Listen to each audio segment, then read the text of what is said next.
What's going on, guys? Andrew Piluk Hockey here, back with another video. Today I'm going to be discussing a little bit of a rumor, nothing too crazy, but I know some people have been asking me the question about the Leafs' backup goaltending situation, and a lot of people are on Garrett Sparks and the fact that he might have not been the best option. And guys, let's just put this to rest right now. We all know Curtis McElhinney was a solid backup for the Toronto Maple Leafs, but Kyle Dubas took a risk that I think a lot of people would have taken, and you can look at it now and say, oh, well, he shouldn't have taken that risk, this, that, and the other, but you have to look at it this way. They got rid of an aging goaltender who had just had his best stretch ever in his career, okay?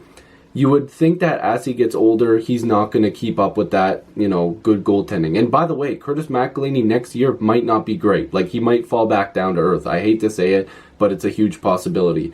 Or you could have had Garrett Sparks, a young goaltender who is coming off the AHL Goaltender of the Year award, put up an insane great numbers in the AHL. So you're going to pick the younger guy who's probably going to be cheaper as well. And it didn't really work out, okay? Let's be honest here. But the Leafs have a ton of options, and I'm going to look at both sides to why maybe that this rumor may come true and why it shouldn't. So this is the thing. Pierre LeBrun a couple days ago, what day is it today? It's the 18th. On the 14th, put out a tweet that said that he's hearing from a few sources that the Maple Leafs have quietly been shopping Garrett Sparks. The backup goalie, who's 25 years old, has 1 year left on his deal, paying him $750,000. So that's the key number right there. As it's been reported, the Toronto Maple Leafs might be shopping Garrett Sparks, but the key number in all of this is $750,000. That is insanely cheap for a backup goaltender, and if you're going into the higher crop of better goaltenders that will be able to give Freddie Anderson a bit more of a rest, you're going to be paying over $1 million. We all know that the Toronto Maple Leafs do not have the cap to be able to spend a bunch of money on a backup goaltender and some fringe players. They can't do that this season, okay? They just can't. And with it being reported that the salary cap may be $81 million or $82 million instead of it being $83, the Toronto Maple Leafs could be in trouble with some of their players.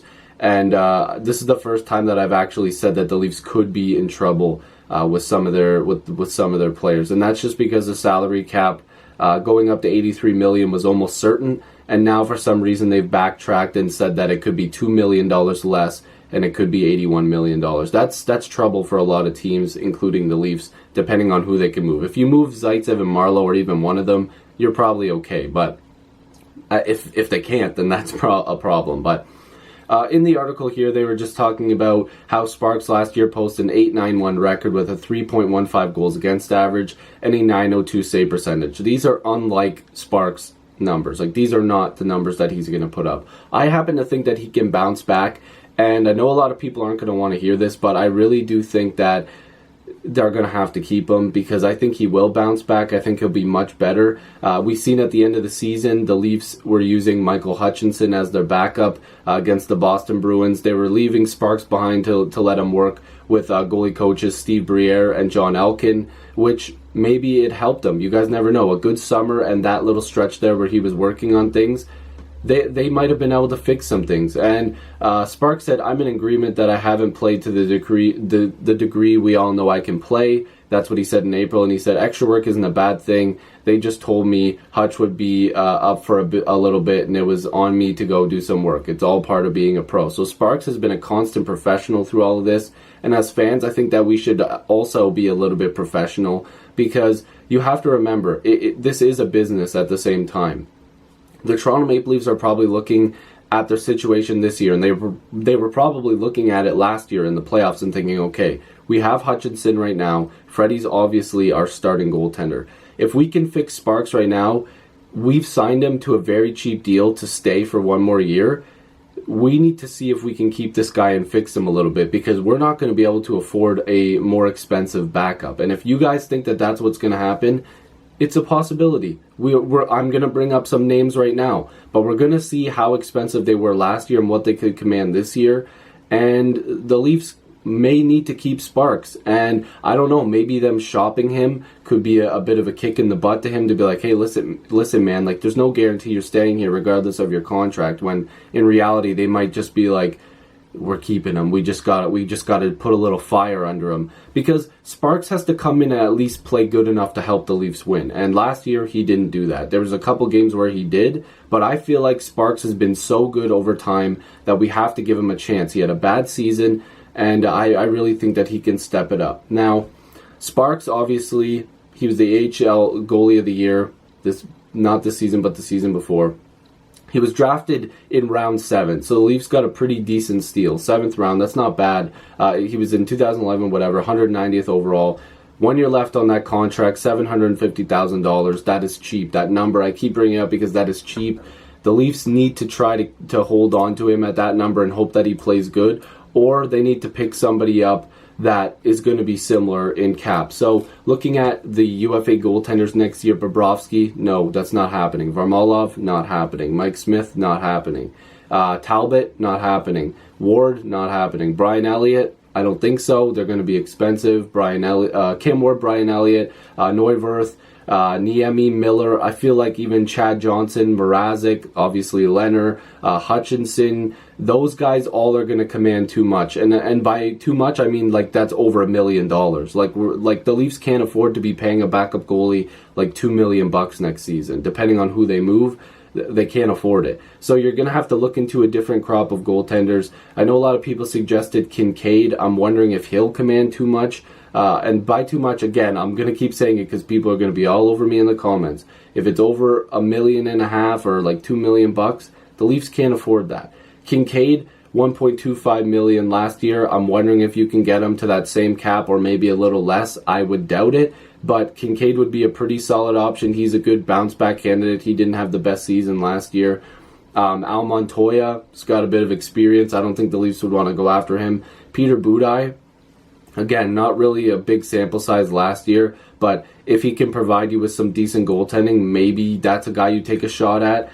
Curtis McElhinney, they're not going to be able to afford him. Calvin Pickard, I don't think that they would bring him back, but I also think that he'd be pretty cheap. So if they have a chance, maybe. Anthony Stolarz, he could be a bounce back candidate. He didn't have the best sample size last year. He's a guy that they look at. Scott Wedgwood, he's been a pretty serviceable goaltender all over the league, but I think that he'll probably demand a little bit more than you would want. And Mike McKenna is a guy maybe the Leafs look at, but look at those names, guys. There's not a ton of names there that the Leafs can afford, and there's not guys who are like home runs out of the park backup goaltenders.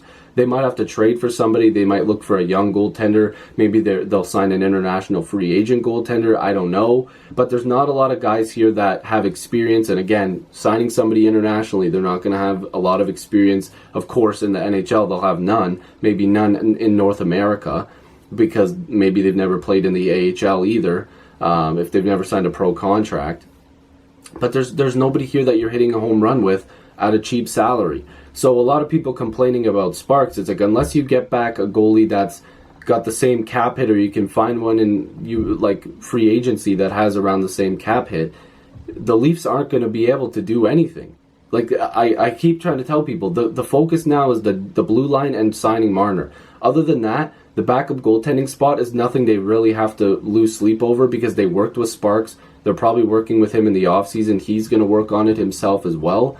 And he's cheap. He's $750,000. He's nearly $300,000 under $1 million. Like they need to keep guys under $1 million. That's why they signed Calle Rosen to such a cheap deal for 2 years. That's why they had Justin Hall on such a cheap deal. They're trying to fill spots with cheaper contracts with guys who can prove that they can stick around. And they're hoping that Sparks rebounds this year. And I honestly am one of the people that thinks that he can. So that's just an update there. You guys can go look at these goaltenders and think what you want, but some of those guys are going to be expensive, and the Leafs probably won't have a shot at signing them for less than like $2 million. Some of them, yeah, maybe 1.5, whatever, but I don't think they really want to spend too much, especially if the cap is not going to be around $83 million, which all signs are pointing that it won't. So hopefully you guys enjoyed this video. If you're new, make sure to subscribe. I'd love to have more hockey conversations with you. Join the squad. Let's get to 6,000 subscribers. Thank you guys so much for watching the videos lately. I greatly appreciate it. And yeah, if you're new, like I said, make sure to join here. It's a lot of fun. I will be live for the NHL draft on Friday.